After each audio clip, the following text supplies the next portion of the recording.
द्वार पर मिल करके और उनको हाथ पकड़ करके मंडप में लेकर के आए। यह एक विधि भी है कि समधी अपने समधी को हाथ पकड़ करके चौखट नंगाते हैं।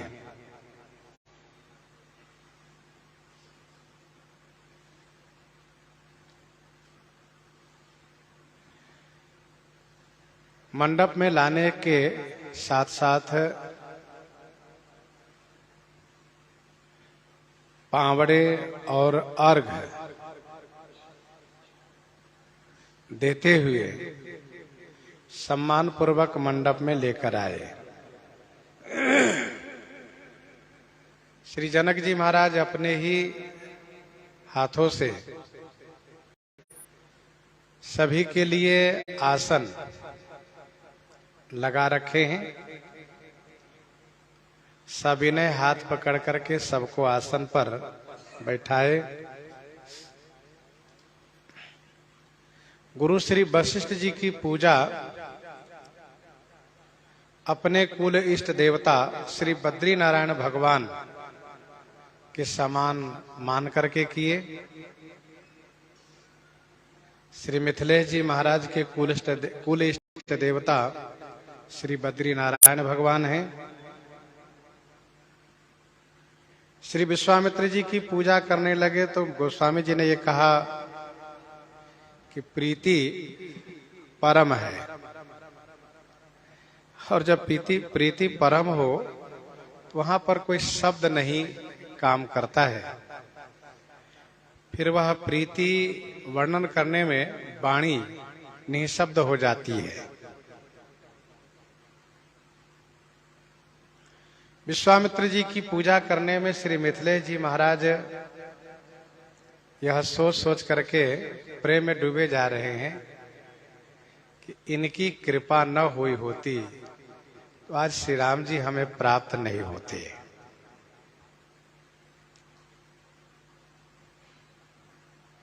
इसके बाद श्री वामदेव आदि जो ऋषि समूह है उनकी पूजा किए।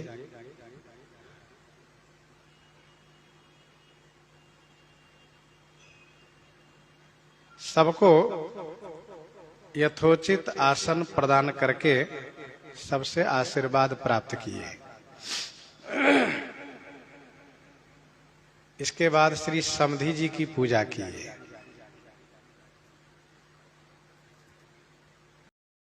श्री चक्रवर्ती जी की पूजा करने में श्री जनक जी के हृदय में श्री शंकर जी का भाव उमड़ रहा है कि हमारे समधी जी साक्षात शंकर जी के रूप हैं। शंकर जी जैसे कल्याण करते हैं वैसे इन्होंने हमें कल्याण किए। हाथ जोड़ करके अपने भाग्य और संपत्ति की अधिकता को कहते हुए विनती किए, बड़ाई किए। श्री जनक जी महाराज की विनम्रता है, श्री मिथिलेश जी में विनम्रता है कि सभी बारातियों की पूजा कर रहे हैं और वो भी समधी जी के समान मान करके।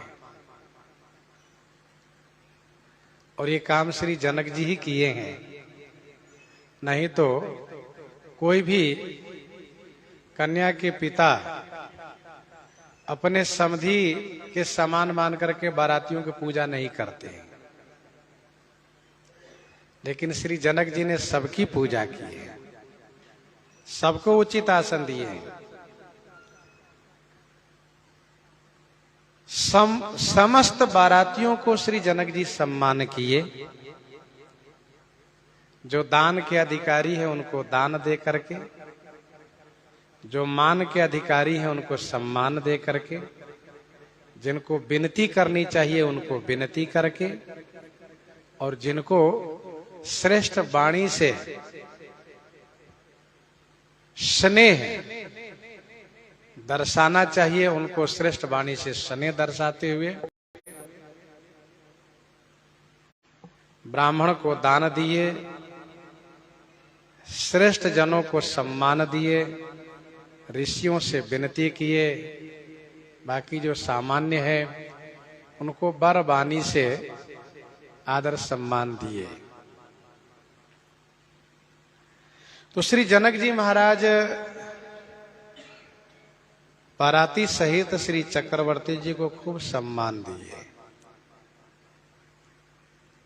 अब गोस्वामी जी उन लोगों के बारे में कह रहे हैं जो कुछ अति विशिष्ट लोग इस यहाँ पर आए हुए हैं, जो कुछ अति विशिष्ट लोग आए हुए हैं और भले ही वह वेश बदल के आए हैं,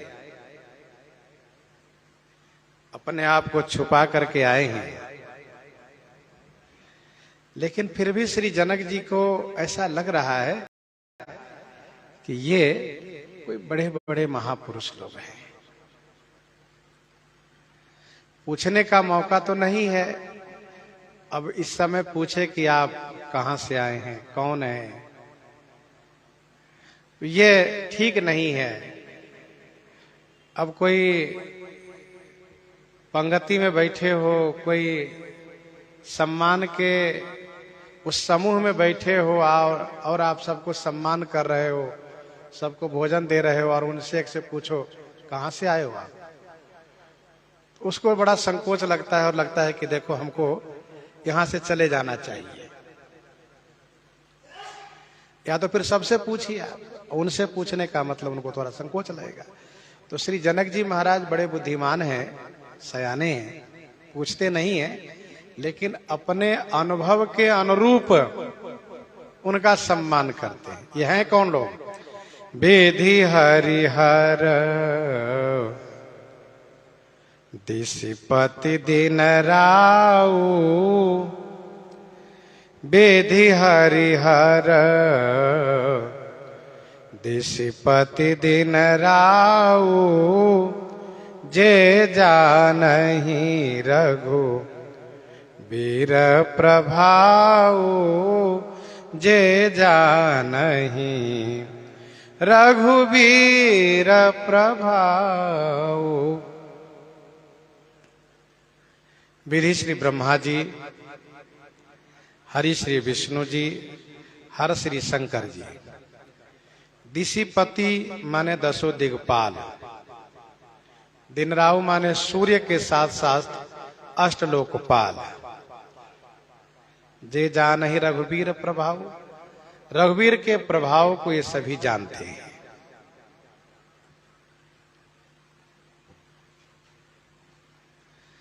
वैसे इन सभी का आगमन गोस्वामी जी ने पहले ही कहा है। शिव ब्रह्मादिक विबुध बरूथा, शिव ब्रह्मादिक विबुध बरूथा, चढ़े विमानन नाना जूथा, प्रेम पुलकितन हृदय उछाहु, चले बिलोकन राम विबाहु, चले बिलोकन राम विबाहु। इन सब का आगमन पहले ही गोस्वामी जी ने कहा है। अब मंडप की बात कह रहे हैं कि मंडप पर ये लोग कैसे हैं। त्रिदेव हैं, दसों दिग्पाल आए हुए हैं। पूरब के इंद्र हैं, अग्नि कोण के अग्नि देवता है, दक्षिण के जम महाराज हैं, जमराज, नैऋत कोण के नैऋत देवता है, पश्चिम के वरुण है, पश्चिम दिशा के वरुण देवता है, वायु कोण के वायु देवता है, उत्तर के कुबेर हैं, उत्तर के कुबेर हैं, ईशान कोण के ईश है, ईश्वर शिव जी माने जाते हैं। ईशान कोण के ईश, ऊर्ध्व दिशा ऊपर के ब्रह्मा जी हैं, अधो दिशा नीचे के अनंत है, अनंत अर्थात शेष जी हैं। ये 10 दिक्पाल हैं। देवराजेंद्र, अग्नि, जम, नैऋत, वरुण, वायु और कुबेर, ईश तथा ब्रह्मा जी और अनंत माने शेष जी। ये 10 दिक्पाल हैं। अष्टलोकपाल हैं। अष्टलोकपाल में यहां पर भगवान सूर्य का नाम दिया जा रहा है, दिन राहु। दिन राहु माने सूर्य। अष्टलोकपाल में सूर्य का नाम प्रथम आता है। रवि शशि पवन, रवि शशि पवन, वरुण धन धारी, अग्नि काल जम सब अधिकारी। इस चौपाई में 8 लोकपाल का नाम आ गया। रवि शशि पवन वरुण धन धारी। ध्यान दीजिएगा, एक एक देवता 2-2 पद पर हैं। दिक्पाल भी है, लोकपाल भी है। यदि उनमें योग्यता है तो 2-3 पद दिए जाते हैं। आप इसको भी संभालिए, उसको भी संभालिए। तो रवि शशि पवन वरुण धनधारी अग्नि काल जम सब अधिकारी, ये 8 लोकपाल हैं। इस चौपाई में 8 का नाम है। 10 दिक्पाल के बारे में आपने सुना। जे जान ही रघुवीर प्रभाव, जो लोग रघुवीर के प्रभाव को जानते हैं कि श्री राम जी सच्चिदानंद घन पूर्ण ब्रह्म परमात्मा है, अखिलेश्वर हैं, जगदीश्वर हैं, मनुष्य बनकर के लीला कर रहे हैं। इस समय इनकी विवाह लीला हो रही है।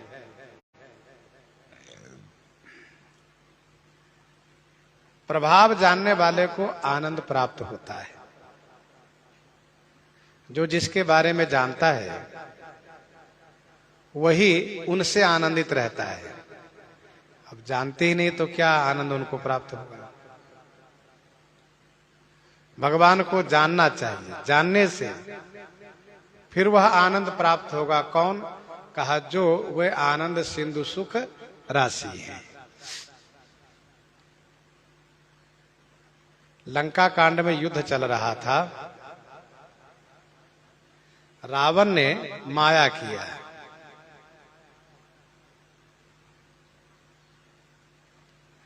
रावण ने माया क्या किया? कहा वह एक नहीं अनेक रावण बन गया। देवता लोग डर गए। देवताओं ने कहा भैया एक ही रावण से हम परेशान हैं, यहां तो अनेक रावण हो गए। तो कहा भागो, अब यहां रहना ठीक नहीं है। डरे सकल सुर चले के पराई, भागने लगे सब। सामान्य देवता लोग सब भागने लगे। देवताओं से पूछा गया क्यों भाग रहे आप लोग? कहा जय के आस तजहुआ भाई, अब जय होने वाली नहीं है। क्यों? कहा एक ही रावण सभी को त्रस्त कर रखा था, ये तो बहुत रावण हो गया है। पहले से चल करके हम कहीं खोह कंदरा देख ले जहां छुप लें। गोस्वामी जी ने वहां पर कहा जो प्रभाव नहीं जानते वे सब भागने लगे, जो प्रभाव जान रहे हैं वो डटे हुए, वे नहीं जा रहे हैं। क्यों? उनको मालूम है कि जितने दिखाई दे रहे हैं अभी थोड़ी देर के बाद कोई नहीं दिखाई देंगे। डरे सकल सुर चले पराई, जय के आज तजहुआ भाई तो रहे बिरंज समूह मुनि ज्ञानी, जिन जिन प्रभु महिमा कछु जानी, जाना प्रताप ते रहे निर्भय, कपिल ने रिपु माने फिरे। तो श्री राम जी के प्रभाव जानने वाला निर्भय हो जाता है, श्री राम जी के प्रभाव जानने वाला निर्भय हो जाता है। प्रभाव न जानने के कारण ही भय बना रहता है, डर बना रहता है। गोस्वामी जी ने कहा, जब हम अपने राम जी को जान लेंगे कि सबके ऊपर उन्हीं का शासन है, सबके ऊपर उन्हीं का शासन है, माया जीव काल के कर्म के स्वभाव के, करैया राम वेद कहे साची मन गुनिए, करी विचार जी देखो नीके, राम रजाई शीस सब ही के।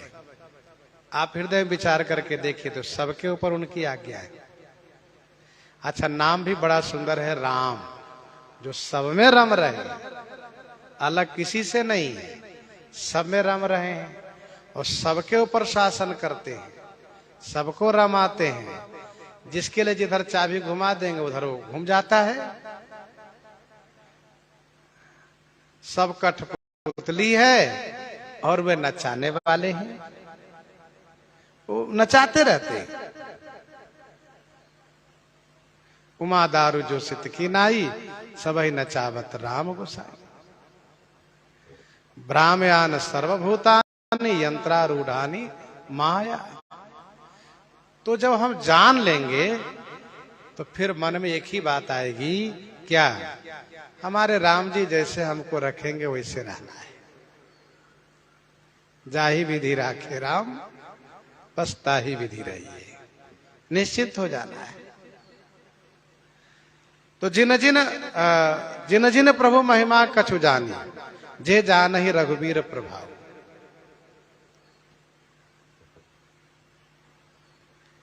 अब जिसके रिश्ते में नाते में प्रधानमंत्री हो, वो भला किसी से क्यों डरेगा?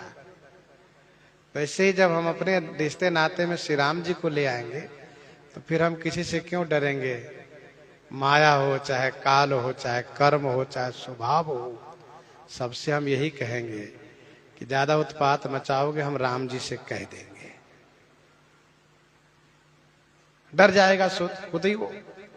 तो जे जान ही रघुवीर प्रभाव। क्या किए ये लोग? कपट विप्रबर बेश बनाए, कौतुक देखहि अति सचुपाए, कौतुक देखहि अति सचुपाए, कपट विप्रबर भेष बनाए, कौतुक देखहि अति सचुपाए। कपट से बर विप्र वेश बनाए, बर माने श्रेष्ठ ब्राह्मणों का वेश बनाए, अति सचु पाए कौतुक देखई। अति सचु पाए माने अतिशय, सचु माने सुख पाते हुए, कौतुक देखई, कौतुक माने तमाशा देख रहे, तमाशा माने लीला देख रहे।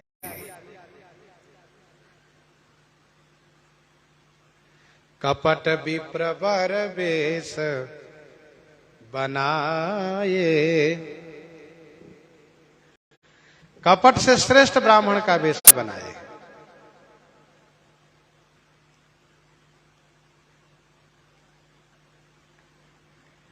अब आप कहेंगे कि श्री राम जी तो कहते हैं कि भैया मुझे कपट अच्छा लगता नहीं है। निर्मल मन जन सो मोहि पावा, मोहि कपट छल छिद्र न भावा, मोहि कपट छल, कपट छल छिद्रवत जरा भी नहीं भाता है।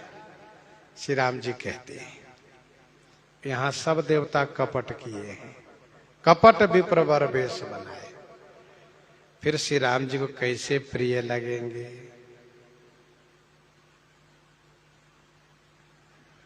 तो इसका समाधान यह है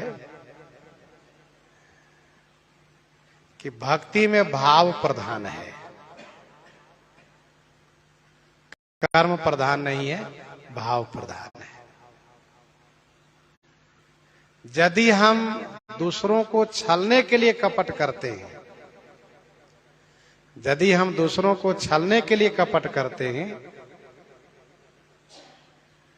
अथवा भगवान से चतुराई करते हैं, छल कपट करते हैं, तो वह छल कपट भगवान को अच्छा नहीं लगता है। लेकिन यदि हम भगवान को पाने के लिए, भगवान के दर्शन के लिए कपट का सहारा ले रहे हैं, तो वह कपट भगवान को प्रिय लगता है। भगवान कहते हैं किसी भी प्रकार से मेरे पास आओ, तो जैसे भी बने आ जाओ। तो भगवान को पाना उद्देश्य है, इसलिए कपट किए हैं। कपट किससे किए हैं? तो लोगों से किए हैं कि लोग हमको पहचाने ना।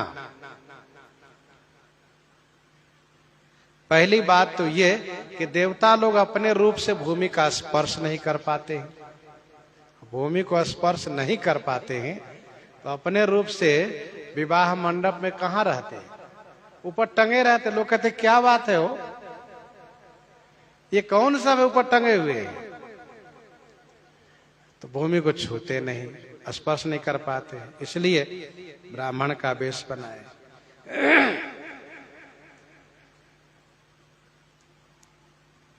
दूसरी बात यह है कि अपने वेश में रहेंगे तो सब इनकी पूजा करने लगे। वो देखो ब्रह्मा जी महाराज, आइए आइए ब्रह्मा जी महाराज, सब ब्रह्मा जी का आगत भागत में लग जाएंगे, शंकर जी की सेवा में लग जाएंगे, विष्णु जी महाराज भी आए, हाँ अरे इंद्रादि देवता आए हैं, फिर सब उनकी सेवा पूजा में लग जाएंगे। तो सबका ध्यान इधर बढ़ जाएगा, विवाह का आनंद ही खत्म हो जाएगा। तीसरी बात यह है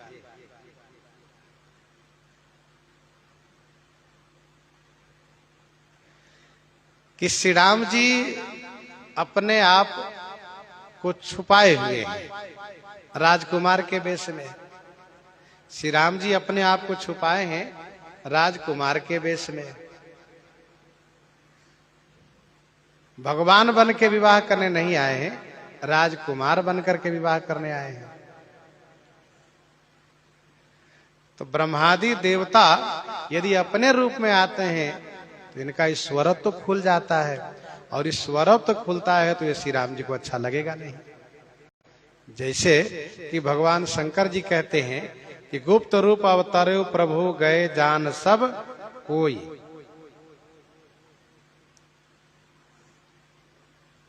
गुप्त रूप अवतरे प्रभु गए जान सब कोई।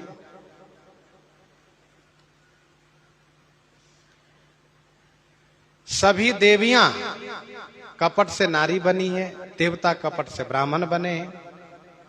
अच्छा, भगवान भोलेनाथ उस समय में जब श्री राम जी का प्राकट्य हुआ था तो ज्योतिषी बन के आए थे। काकभूषुंडी जी ब्रह्मचारी चेला बन के आए थे। तो श्री राम जी को पाने के लिए चाहे जिस कर्म का सहारा लेना पड़े, वह कर्म पवित्र है। इसीलिए कहा कि भक्ति में भाव प्रधान है। हमें भगवान को प्राप्त करना है, दूसरों को बेवकूफ नहीं बनाना है, ठगना नहीं है, छल नहीं करना है।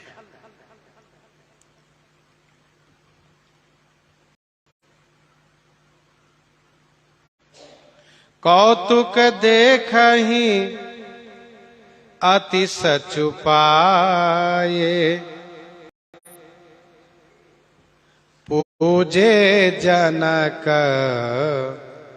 देव सम जाने, दिए सुआसन बिनु पहिचाने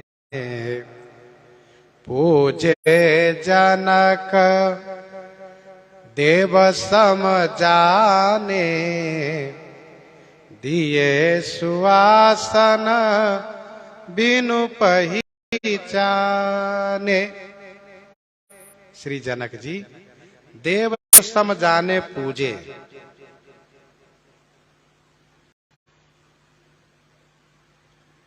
श्री जनक जी देवता के समान जान करके पूजा की और बिनु पहचाने सुआसन दिए। बिना जान पहचान के भी सुआसन दिए, सुंदर श्रेष्ठ आसन, जो सबसे बढ़िया आसन लगा है। श्री जनक जी ने कहा आइए आप यहाँ बैठिए, आप यहाँ बैठिए। उनको लग रहा है ये ब्रह्मा जी लगते हैं, ये श्री शंकर जी लगते हैं, ये श्री विष्णु जी लग रहे हैं, आइए आइए। वो कहते नहीं हैं, बस सम्मान पूर्वक आइए बैठाते हैं। पूजे जनक देव सम जाने। श्री जनक जी पूछते क्यों नहीं है, अथवा कोई भी क्यों नहीं पूछ रहा है? इसका कारण यह है कि श्री सरस्वती जी पूछने की शक्ति को दबा रखी है, हरण कर रखी है। मन में सोचो पर बोलो ना, मन में भले सोच लो पर बोलो ना। तो इच्छा तो हो रही है, मन में हो रही है, बात आ रही है, ये अमुक लग रहा है, लेकिन पूछने की शक्ति नहीं हो रही है। अच्छा, श्री सरस्वती यदि ना चाहती हो तो चाह करके भी व्यक्ति बोल नहीं पाता है। पूजे जनक देव सम जाने। जिनका हृदय शुद्ध होता है, सात्विक होता है, जो हमेशा सत्व के सहारा लेकर के जीते हैं, सत्व गुण के सत्व को सहारा लेकर जीते हैं, अध्यात्म निष्ठ होते हैं, ब्रह्म पारायण होते हैं, उनका अनुभव सत्य होता है। श्री राम जी श्री विश्वामित्र जी के साथ आकर के अमराई में ठहरे हुए हैं और श्री जनक जी जब उनको मिलने के लिए, उनको सम्मान के लिए जाते हैं, जैसे श्री राम जी को देखते हैं वैसे इनके मन से आवाज आती है, क्या? अरे ये तो ब्रह्म है। मन से आवाज आ रही है तो ब्रह्म है। ऐसा तो उस समय में वाणी रोक नहीं पाई। श्री सरस्वती जी बोलने की शक्ति को रोक नहीं पाई। जनक जी बोल पड़े, महाराज ब्रह्म जो निगम नेति कही गावा, उभय वेश धरी की सोई आवा। श्री सरस्वती जी ने देखा कि ये तो बोलते जा रहे हैं, अब हमें भी कुछ करना चाहिए, तो थोड़ा सा शब्द में परिवर्तन कर दिया श्री सरस्वती जी ने, उभय वेश धरी की सोई आवा। कहीं ऐसा तो नहीं कि वही दो वेश बना करके आए हैं। तो यह है श्री जनक जी का अनुभव, अनुमान। जनक जी से पूछा गया कि आपके अंदर इतना अनुभव, ऐसे अनुभव कैसे हुआ? कहा ऐसे अनुभव इसलिए हुआ क्योंकि सहज विराग रूप मन मोरा। मेरा मन सहज वैराग रूप है, किसी की ओर देखने से मेरा मन प्रभावित नहीं होता है। कोई चाहे कितना भी सुंदर हो ना, हाँ ठीक है, बस यही मान लेते हैं, बस ये सुंदरता 4 दिन की है, सुंदरता रहेगी नहीं। कहीं भी विशेष देखने के बाद ये परिणामी है, परिवर्तनशील है, आज चमक रहा है कल उदास हो जाएगा। लेकिन श्री राम जी को देखने के बाद श्री जनक जी के मन से आवाज आ रही है, ये 4 दिन वाली चमक नहीं है, ये अस्थाई वाली चमक है, और ये मेरे मन को जबरदस्ती खींच रहे हैं अपनी ओर, और मेरे मन को खींचने वाले एक ही है, वो है ब्रह्म। बाकी संसार में किसी की उतनी शक्ति नहीं है कि मेरे मन को खींच ले। सहज विराग रूप मन मोरा, थकित होत जिमि चंद चकोरा। उदाहरण भी दिया बड़ा सुंदर, कहा चकोर चंद्रमा को देखने के बाद फिर देखता ही रह जाता है। उससे पूछो, कहा भी बोलो मत, इशारा कर देगा, बोलेगा ही नहीं, वो देखता रहता है, मगन हो जाता है। वो दशा है श्री जनक जी की। तो जनक जी का अनुमान। अच्छा, इसी क्रम में आप हनुमान जी का अनुमान सुनिए।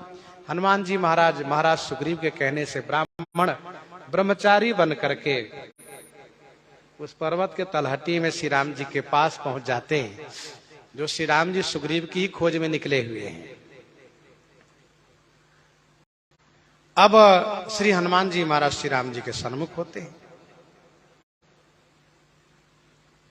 हनुमान जी को जो पूछना था वो पूछने लगे। वे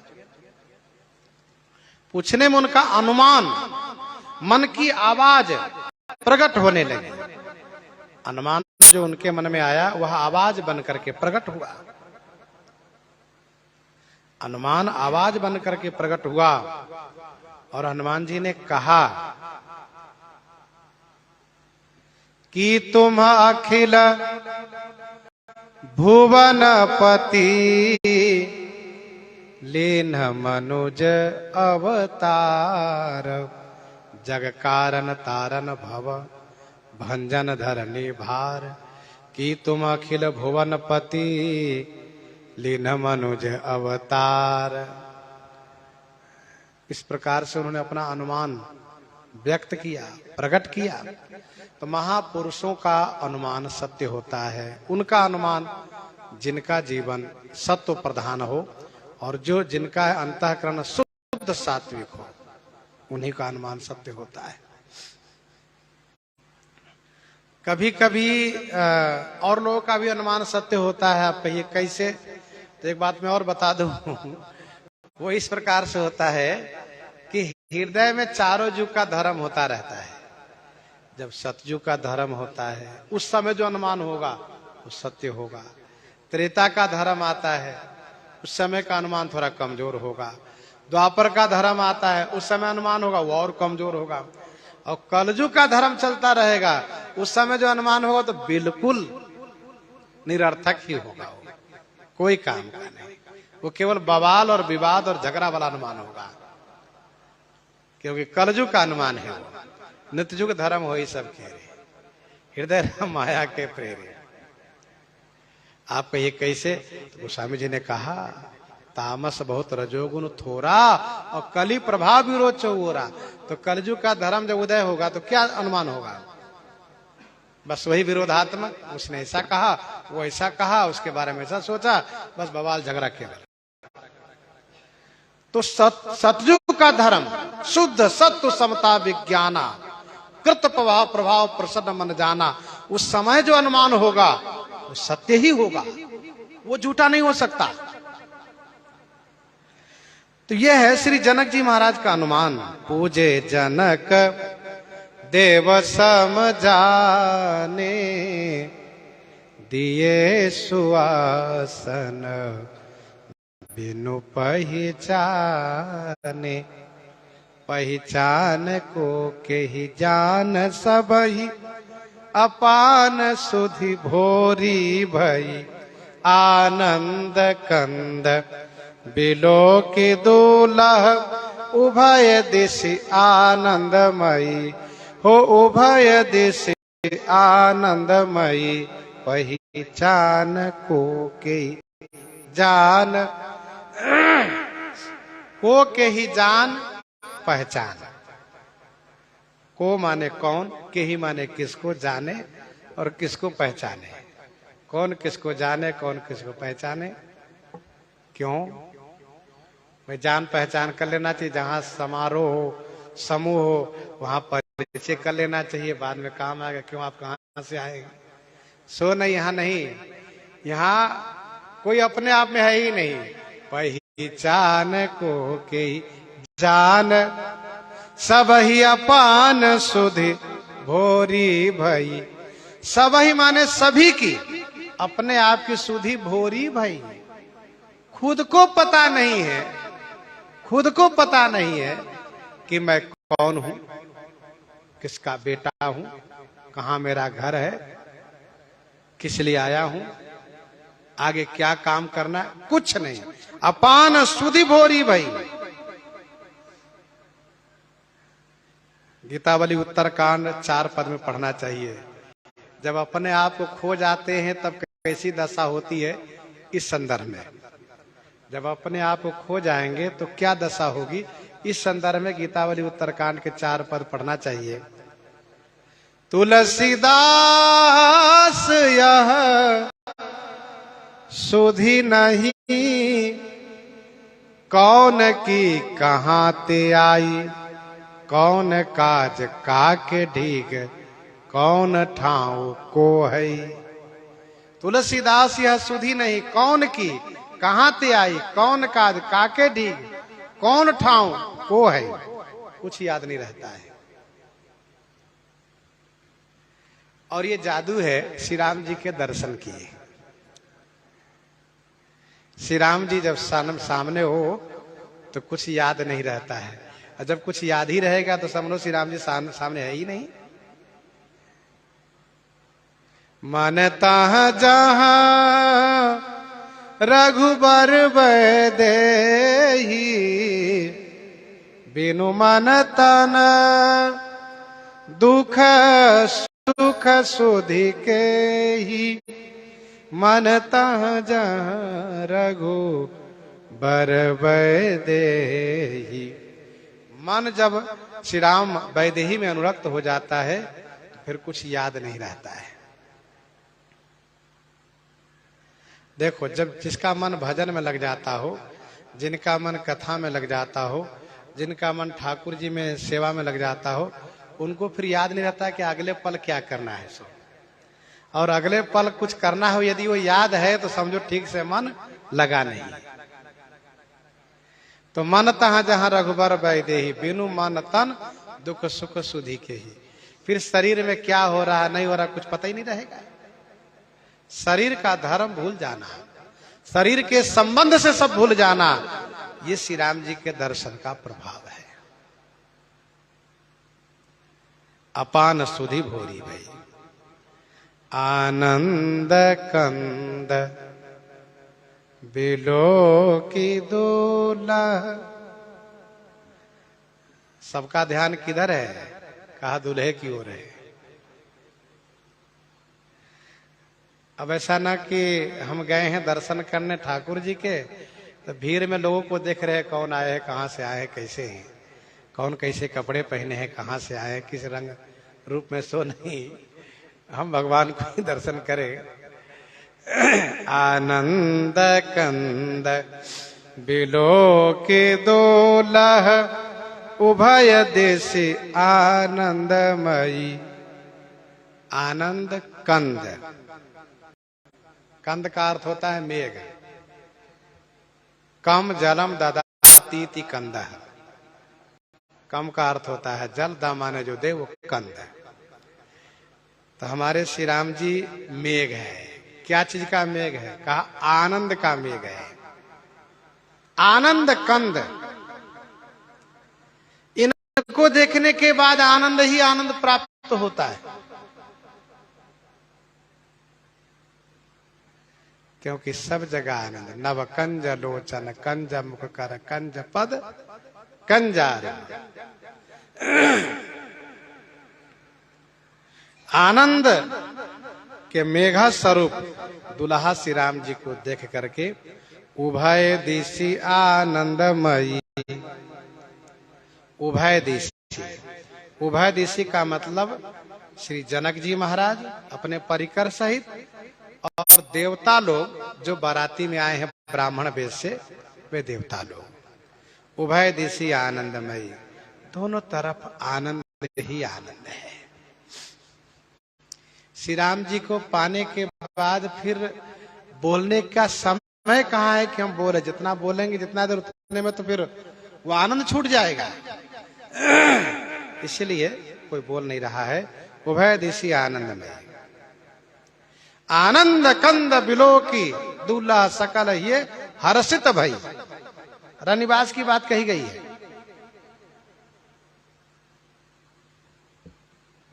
को जाने कही आनंद बस ब्रह्म पर परिछन चली। जब देवियां सब आकर के रनिवास में मिली, सुंदर सुंदर, एक तो देवी है श्री सची जी, श्री उमा जी, श्री ब्रह्मानी जी, श्री लक्ष्मी जी, ये सब के सब देवियां आई हैं। सची, शारदा, रमा, भवानी, और वो भी छत्रानी वेश में आई। देवता लोग ब्राह्मण बने, देवियां छत्रानी बनी, सुहासिनी बन गई।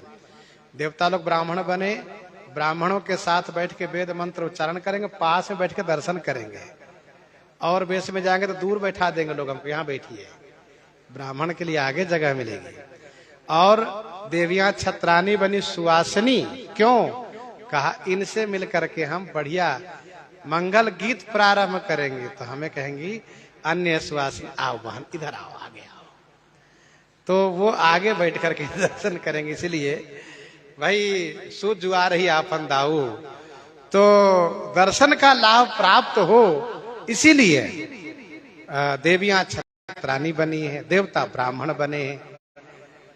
और विशेषता यह है कि न देवियों में कोई किसी चर्चा हो रही है, बहन तुम कौन हो, कहाँ ससुराल है, कहाँ मैके है, कहाँ से आई हो, ये सब नहीं।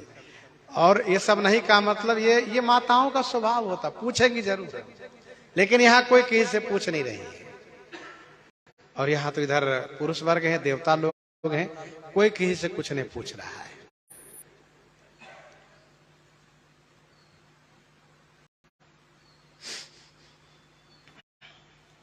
को जान कही आनंद बस ब्रह्म पर परिछन चली। तो उभय दिशी आनंदमयी। भगवान श्री राम जी महाराज, इनसे तो कोई छुपा हुआ है नहीं। श्री रामचंद्र जी निरावरण सबको देख रहे हैं। तो भगवान श्री रामचंद्र जी ने देखा, अच्छा पितामह आ गए, अच्छा विष्णु जी की ओर देखा, आप भी आ गए, और श्री शंकर जी भी आ गए। अच्छा श्री रामचंद्र जी श्री सरकार दुल्हा बने हैं। दुल्हा की एक मर्यादा होती, बहुत शांत गंभीर बन के रहना, ये नहीं कि रहो देखना ताकना झांकना, सो नहीं। दुल्हा बड़े शांत बने रहते हैं, उनको घर से सिखा के भेजा जाता है, कैसे चलना, कैसे बोलना, बहुत सारी शिक्षा उनको दी गई रहती है। तो श्री राम जी दुल्हा वेश में है, ज्यादा देख भी नहीं सकते, नहीं तो श्री राम जी आंख से थोड़ा बात भी करते, लेकिन कुछ नहीं। तो श्री राम जी बड़े शांत गंभीर हैं, दुल्हा बने हैं, इसीलिए मन से सारा काम करने जा रहे हैं। सुर लखे राम सुजान पूजे, मानसिक आसन दये, अवलोकिशील स्वभाव प्रभु को, विबुध मन प्रमुदित भये, विबुध मन प्रमुदित भये। सुर लखे राम सुजान पूजे, मानसिक आसन दये। सुजान राम सुर लखे, सुजान शिरोमणि श्री राम जी लख लिए, जान गए, एक ही निगाह में जान गए, सब आए। दूल्हे की मर्यादा है, किसी की ओर भी बहुत देर तक देख नहीं सकते और बार बार नेत्र घुमा नहीं सकते, उनको शांत रहने में उनकी शोभा है। तो सुजान श्री राम जी देवताओं को लख लिए सब आए हैं। तो श्री राम जी विचार किए कि इनकी जैसी पूजा होनी चाहिए वैसी पूजा तो हो नहीं पाई, तो अब हम उठ करके तो पूजा करेंगे नहीं, हम करें तो फिर लोग कहेंगे दूल्हा क्यों उठ के जा रहे हैं उधर, क्या बात है।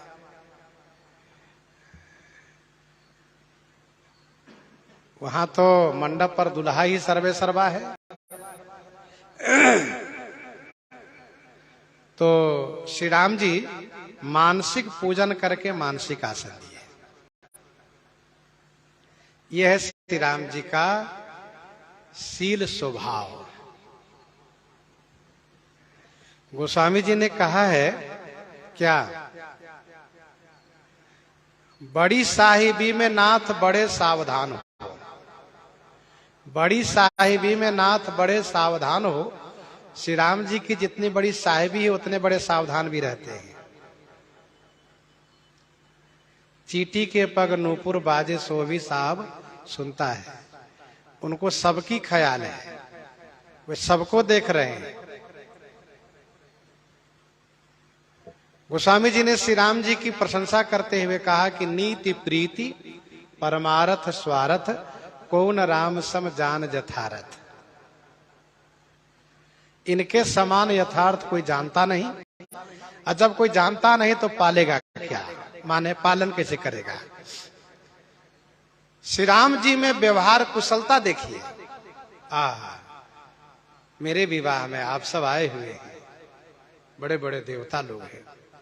अब ये बड़े हुए कैसे हैं? राम जी सबको बड़े बनाए हैं, सबको श्री राम जी बड़े बनाए हैं। लेकिन अब बड़े बनाए हैं तो बड़े हैं, बड़े बनाए हैं तो बड़े हैं।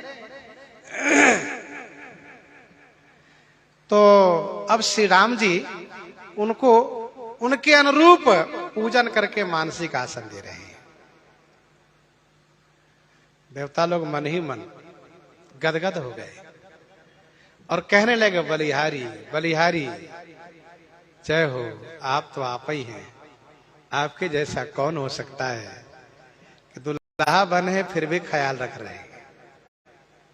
श्री राम जी कहते दुल्हा बने हैं और जहां भी हम रहेंगे हमेशा ख्याल रखेंगे। ये श्री राम जी की विशेषता है। सुर लखे राम सुजान पूजे मानसिक आसन दे। श्री जनक जी महाराज पहले पूजा करके आसन दिए हैं।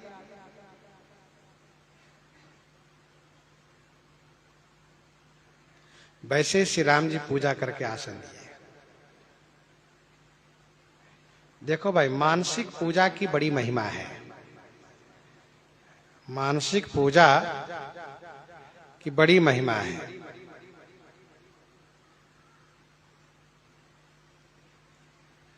प्रारंभ में थोड़ी कठिनाई जरूर है, लेकिन यदि सध जाए, हो जाए, तो ये मानसिक पूजा सबसे श्रेयस्कर कल्याणकारी है। मानसिक पूजा वैसी होती जैसे कायिक पूजा होती है। जैसे हम हाथ से ठाकुर जी को नहवाते हैं, श्रृंगार करते हैं, भोग लगाते हैं, आरती करते हैं, पूजा करते हैं, स्तुति करते हैं। मानसिक पूजा में भी यही सब होता है। उनको जगाना, उनको गीत सुनाना, उनको स्नान कराना, उनको श्रृंगार करना, उनको भोग लगाना, उनकी आरती करना, ये सब मानसिक पूजा में ही होता है।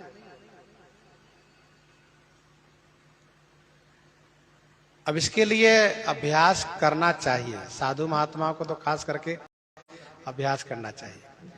कर्म वाली पूजा कभी छूट भी जाती है। कर्म की पूजा कभी छूट जाती है।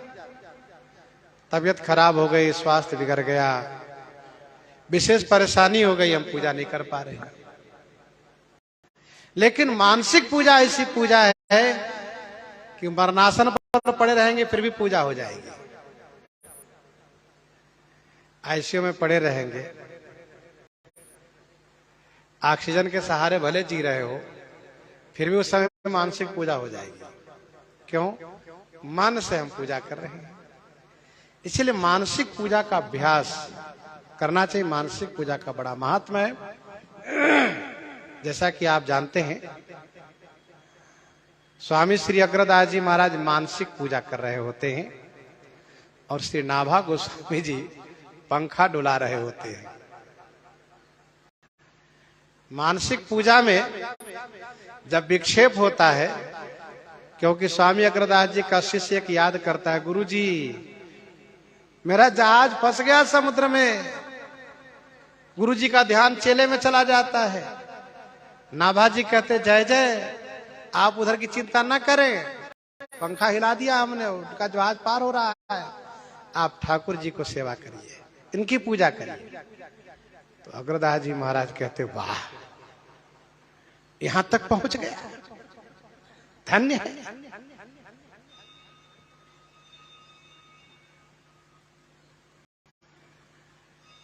अभी कुछ दिन पहले एक संत जी से मैंने सुना था,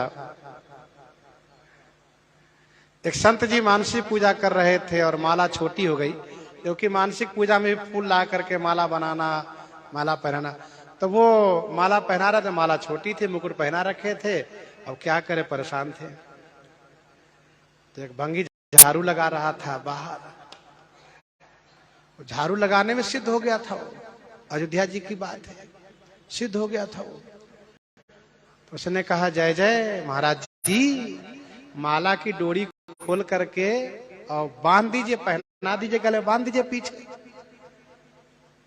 तो कौन बोल रहा है भाई, यहाँ कोई है नहीं। उठ के बाहर आए तो भंगी झाड़ू लगा रहा है। तुम बोल रहे हो? कहा जी। तुमको कैसे पता? कहा ये अवध की महिमा है, अयोध्या के रज की महिमा है, इनकी कृपा से। आप मानसी पूजा कर रहे हैं, मुझे पता चला, आप परेशान, इसलिए मैंने आपसे कहा। तो मानसिक पूजा की बड़ी महिमा है, संत महापुरुष लोग इनको अपनाते हैं। वो लेटे रहेंगे, चादर ओढ़ के सो रहे हैं, लोग समझे कि सो रहे हो, मानसिक पूजा कर रहे हैं। कोई बैठ करके पूजा कर रहे हैं, कोई सो करके लेटे हुए और आराम से पूजा करते हैं, उसका आनंद वही जानते हैं। सधज गया तो, और वो कभी भंग नहीं होगा, वो कभी भंग नहीं होगा, क्योंकि मन तो साथ रहेगा, शरीर छूटने के बाद भी पूजा होती रहेगी, आनंद ही आनंद है। तो मानसिक पूजा की बड़ी महिमा है। विशिष्ट महापुरुषों के जीवन में इतिहास है ये, वे मानसिक पूजा में इस प्रकार संलग्न रहा करते थे।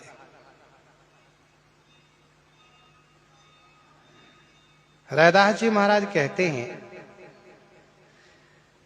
प्रभु मैं मन की ही पूजा, मन से पूजा करता हूं। क्यों? क्योंकि कोई आपके योग्य पवित्र वस्तु हमको मिलती नहीं जिससे मैं आपकी पूजा करूं।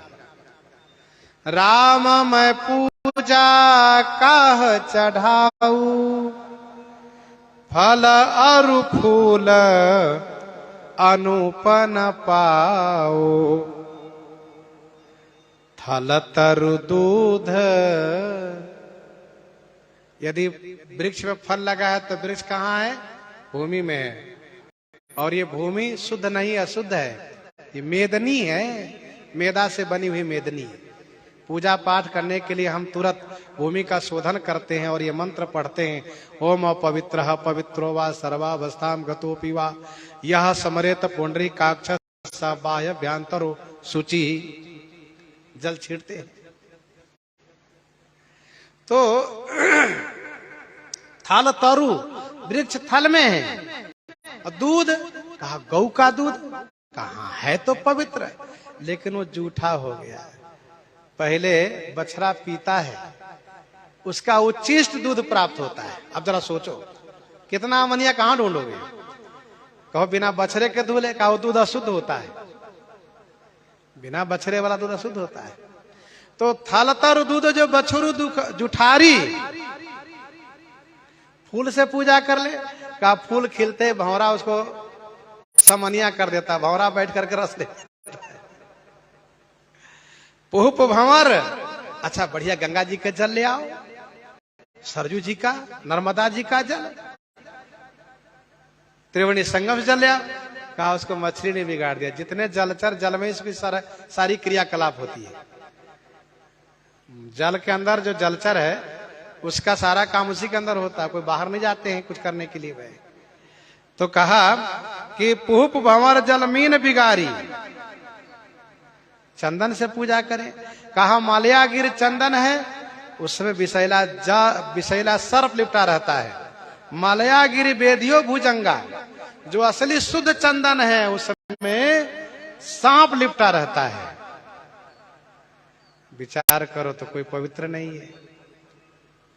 कहा अमृत, कहा अमृत तो ठीक है, लेकिन अमृत के भाई जार है, दोनों समुद्र से ही निकला है। विषामृत एक ही संगा, तो क्या करें? कहा मन की कल्पना से हम सब कुछ निर्माण करेंगे, वहां कोई अशुद्ध नहीं होगा, मन में ही, क्योंकि मन चंगा तो कठौती में गंगा, मन पावन है सब पावन है। या विधि मन को लगाइए, तो मन पवित्र होना चाहिए। मन से ही हम फूल बनाएंगे, मन से ही दूध बनाएंगे, मन से ही खीर बनाएंगे, मन से ही माला बनाएंगे, मन से ही आभूषण बनाएंगे, मन से ही कपड़े बनाएंगे, मन से उनको नहवाएंगे, मन से श्रृंगार करेंगे, मन से भोग लगाएंगे। ये मन की पूजा। मन ही पूजा, मन ही धूप, मन ही सेऊ सहज स्वरूप। पूजा अर्चन जानो तोरी, पूजा अर्चन जानो तोरी। कह रैदास कवन गति मोरी।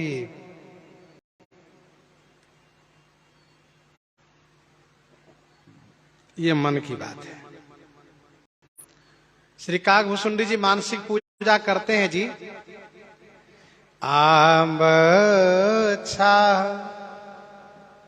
कर मानस पूजा, आंब छाह कर मानस पूजा। तज हरि भजन काज नहीं दूजा। तज हरि भजन काज नहीं दूजा। श्री काकभूषुंडी जी जहां रहते वहां 4 वृक्ष है, बट पीपर पाकरी रसाला। तो रसाल के नीचे क्या करते हैं? मानसी पूजा करते हैं। आम छाकर मानस पूजा।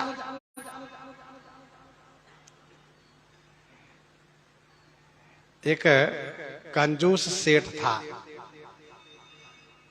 उसने संत जी से पूछा, महाराज कोई ऐसी विधि पूजा की नहीं है जहां कोई खर्चा न लगता हो? तो संत जी ने कहा, है ना विधि, मानसिक पूजा करो, कोई खर्चा नहीं लगेगा। महाराज धूप अगरबत्ती का कुछ नहीं खरीदना पड़ेगा, फूल माला का बिल्कुल नहीं, सब मन से करो।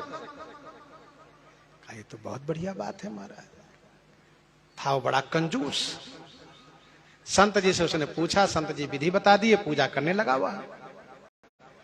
तो मानसिक पूजा में एक दिन दूध गर्म करने लगा, भगवान को भोग लगाने के लिए बढ़िया दूध प्रकट करके दूध को उबालना शुरू किया। अब चीनी डालने के लिए हुआ तो उसमें से थोड़ा ज्यादा चीनी पड़ गया, तो बेचारा परेशान, मन ही मन ज्यादा चीनी हो गया। मतलब मानसिक पूजा में भी कृपणता उसकी है। तो भगवान प्रकट होकर एक तमाचा लगाए, कहे तुम्हारे बाप की चीनी है ये जो तुम इस प्रकार से चिंता कर रहे हो? चौंक गया, देखा प्रभु को सामने प्रकट, कहा प्रभु क्षमा करे, कहा हद हो गई तुम्हारी कृपणता की। बताओ मानसिक पूजा में भी तुम कंजूसी करते हो कि चीनी ज्यादा न पड़ जाए। भक्तमाल जी में वर्णन है 328 कवित में, श्री रघुनाथ गोसाई जी, श्री रघुनाथ गोसाई जी, इनकी तबीयत खराब हो गई, बुखार आ गया बहुत ज्यादा। तो मानसिक पूजा कर रहे थे। मानसिक पूजा करने में ठाकुर जी ने कहा मुझे दूध भात खाने की इच्छा है। कहा ठीक है, मानसिक पूजा में दूध महाप्रसाद, दूध भात भोग लगाए। तो जब भोग लगाए तो ठाकुर जी पाए और कहा सुनिए आप पा लीजिए।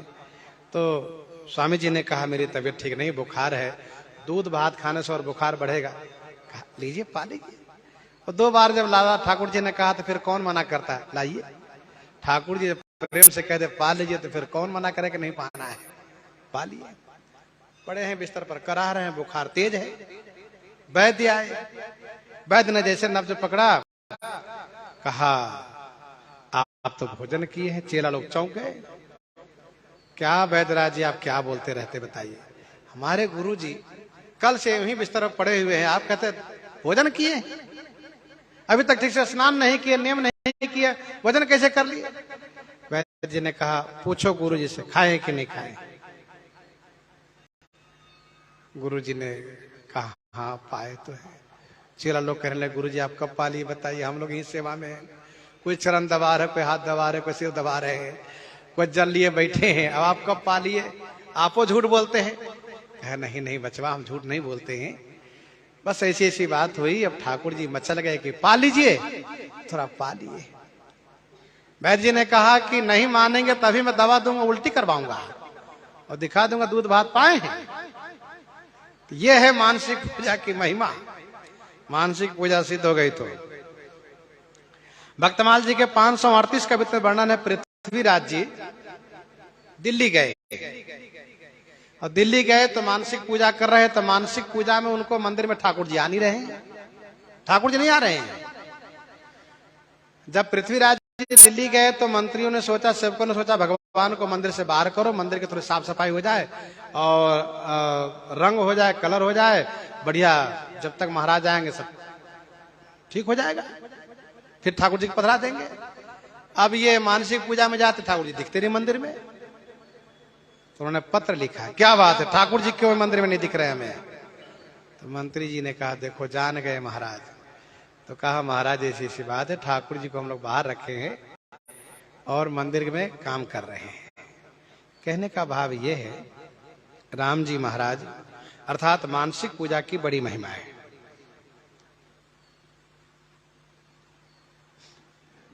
अब प्रश्न ये उठता है कि श्री राम जी तो पूजा की है, श्री सीता मैया पूजा क्यों नहीं की?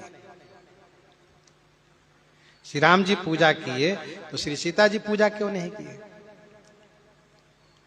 इसका समाधान यह है कि उन देवियों को श्री सुनैना जी ने, अन्य उनकी सहचरियों ने खूब सम्मान किया है देवियों को। देवताओं की जैसी पूजा होनी चाहिए वैसी पूजा हो नहीं पाई थी, इसलिए श्री राम जी मानसिक पूजा करके आसन दिए। दूसरा भाव यह है कि वेश की प्रधानता होती है, वेश की प्रधानता होती है। देवियां छत्रानी बनी हैं और देवता ब्राह्मण बने हैं। जैसे चित्रकूट में जब श्री राम जी विराजित हुए और श्री राम जी का मन वहां लग गया तो देवता लोग आए कुटिया बनाने के लिए। किस वेश में आए? कहा, कोल किरात वेश सब आए। सब कोल भील बन करके और कुटिया बनाने की सारी जो तैयारियां होती है, जो भी उनके औजार होते हैं, सब लेकर आए। सब कोल किरात वेश सब आए। कोई लकड़ी काट के लाए, कोई घास काट के लाए, कोई रस्सी बनाए। इस प्रकार से कुटिया बनाए, कोल किरात वेश में आए। श्री राम जी किसी को पूजा प्रणाम नहीं किए, क्योंकि वेश से कोल किरात के वेश में आए, सेवा करने आए हैं।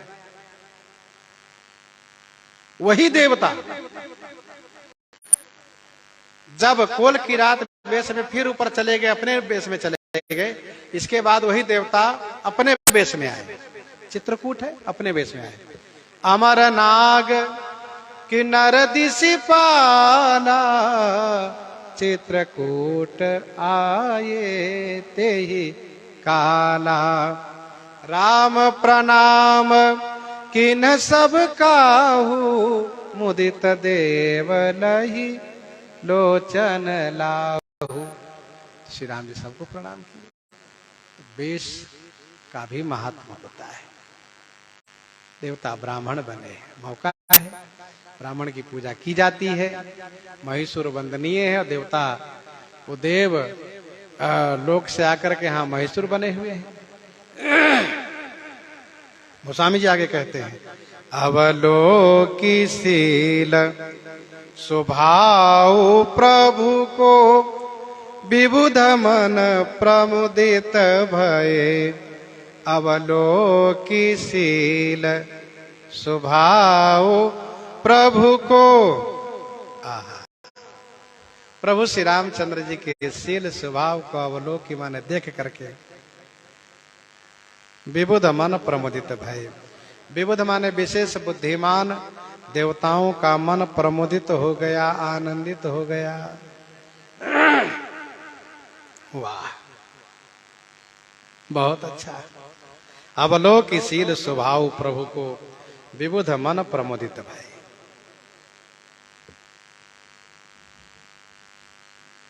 गोस्वामी जी श्री राम जी के शील की प्रशंसा करते हुए क्या कहते हैं? प्रभु तरु तर कपिडार पर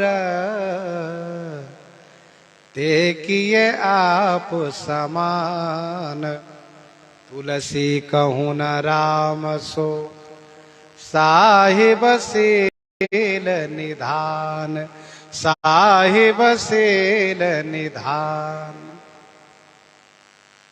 प्रभु तरु तर कपिडार पर ते किए आप समान, तुलसी कहूँ न राम सो साहिब शील निधान। श्री राम जी के समान शील निधान कोई स्वामी है ही नहीं। विनय पत्रिका 135 पद में गोस्वामी जी कहते हैं, ठाकुर अति ही बड़ो, ठाकुर अति ही बड़ो, शील सरल सुठी, ध्यान अगम शिवहूँ भेंट्यो केवट उठी। जो शिव जी के ध्यान में अगम है, लेकिन वे खड़े होकर केवट से मिल रहे हैं। श्री राम जी इतने बड़े शीलवान हैं कि सबका ख्याल रखते हैं, सभी को यथोचित आदर देते हैं, आदर देते हैं, स्नेह देते हैं। श्री राम जी अपने शील स्वभाव के कारण ही वन में जाकर भी रावण जैसे विश्व विजेता से विरोध होने के बाद भी अयोध्या, मिथिला जैसे नगर के सैनिकों के सहयोग लिए बिना वनवास कर रहे हैं, वन में निवास कर रहे हैं। इसलिए वनवासी वनचर वानर भालुओं को जोड़ करके लंका पर विजय प्राप्त कर रहे हैं। शील स्वभाव, शील स्वभाव यदि अच्छा हो, शील स्वभाव यदि अच्छा हो तो सामान्य लोगों से भी सब काम कराया जा सकता है, सब काम संपन्न हो जाएगा, चाहे जैसी स्थिति हो। और यदि शील स्वभाव अच्छा नहीं है तो बड़े लोगों से भी कोई काम नहीं हो पाएगा। तो श्री राम जी का शील अद्भुत शील स्वभाव है। देवता लोग बड़े आनंदित हो गए, विभुत है, जान गए।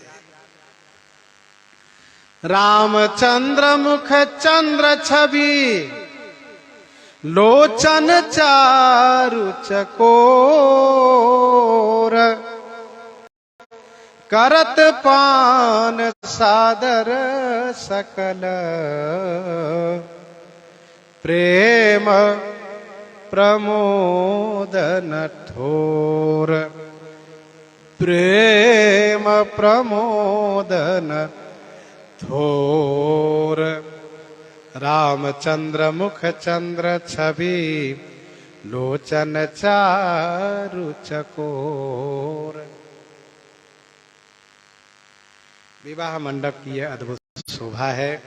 गोस्वामी जी कहते हैं श्री रामचंद्र है, श्री रामचंद्र है अर्थात सर्वांग रूप में चंद्रमा है। भगवान श्री रामचंद्र जी के मुख चंद्र की छवि को, मुख चंद्र की छवि को लोचन चारु चकोर, लोचन को चारु माने सुंदर, चकोर बनाकर भगवान श्री रामचंद्र जी के मुख की छवि अमृत को सभी दर्शक, उपस्थित मंडप पर सभी दर्शक अपने अपने नेत्रों को चारु माने सुंदर चकोर बना करके सादर पान करत, सादर माने आदर पूर्वक पान कर रहे हैं। सकल माने सभी, सभी सादर माने आदर पूर्वक पान कर रहे हैं। प्रेम प्रमोदन थोर, प्रेम और प्रमोद, थोड़ा न अर्थात बहुत है। प्रेम और प्रमोद, प्रमोद माने प्रकर्षे न मोद, विशेष आनंद, थोड़ा नहीं बहुत है।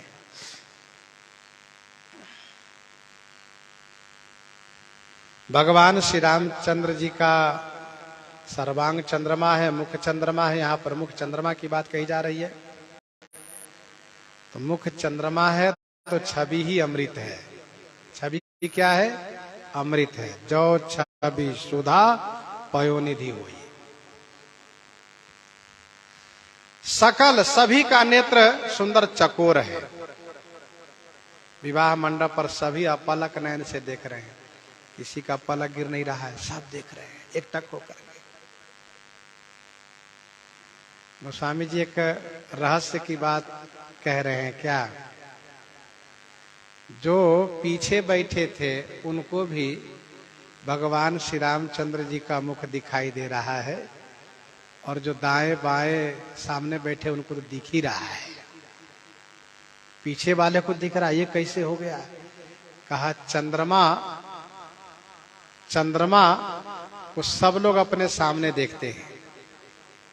चाहे अयोध्या जी से दर्शन करिए, चाहे रामेश्वरम चले जाइए, चाहे जगन्नाथपुरी चले जाइए, चाहे द्वारकापुरी चले जाइए, चाहे बद्रीनाथ चले जाइए।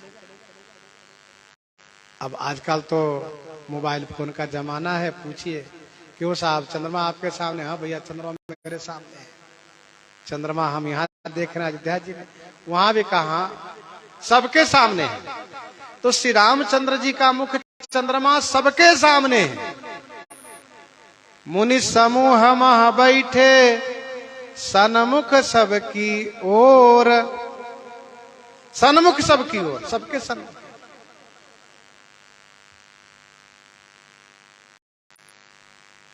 तो यहां पर रामचंद्र मुख चंद्र छवि लोचन चार।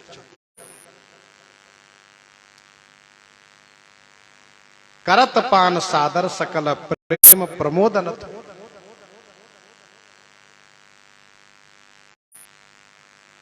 सब मगन है, चकोर के जैसे मगन है। भक्तमाल जी में वर्णन है 56 संख्या 26 में एक द्वीप है। वहां के भक्त लोग आरती में भगवान के सामने खड़े होते हैं, और यदि पलक गिर गया तो बहुत दुखी हो जाते हैं। श्वेत द्वीप है। पलक परे जो बीच कोटि जम जातना लेखे। भगवान के दर्शन में पलक गिरना नहीं चाहिए, ये उन लोगों का टेक है। और ये आज भी हो सकता है। कब? जब मन भगवान में अनुरक्त हो जाए तो पलक गिरना बंद हो जाएगा। हमने देखा एक को, जब वो बिल्कुल तदाकार हो गया तो उसकी आंखें खुली है और उसको होश नहीं है। तो ये स्थिति है तदाकार होने में। एक भक्त कहते हैं, बरो मंदा रविंद सुता, बरो मंद अरविंद सुता जे न प्रेम पहचान। पिय मुख दृगन निरखन को पलक रच्यो बिचान। वो कहते हैं कि अरविंद सुता बरो मंद, अरविंद का बेटा बड़ा मंद है। ये अरविंद है कौन? का अरविंद माने कमल। कमल के बेटा कौन है? कहा ब्रह्मा।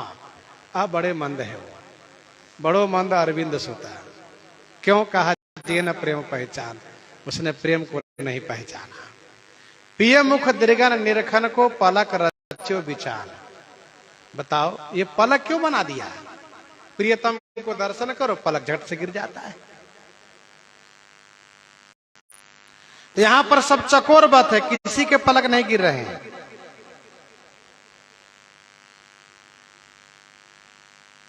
ये विवाह मंडप की अद्भुत शोभा है।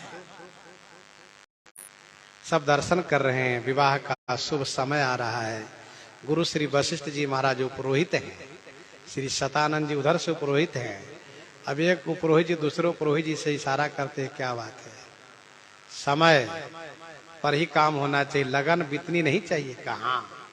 तो विवाह के लिए सब तत्पर हो जा रहे हैं अपने अपने कार्य में। प्रसंग को हम आप यहीं पर हृदयांगम करते हैं। आइए श्रवण करते हैं श्री भक्तमाल जी से।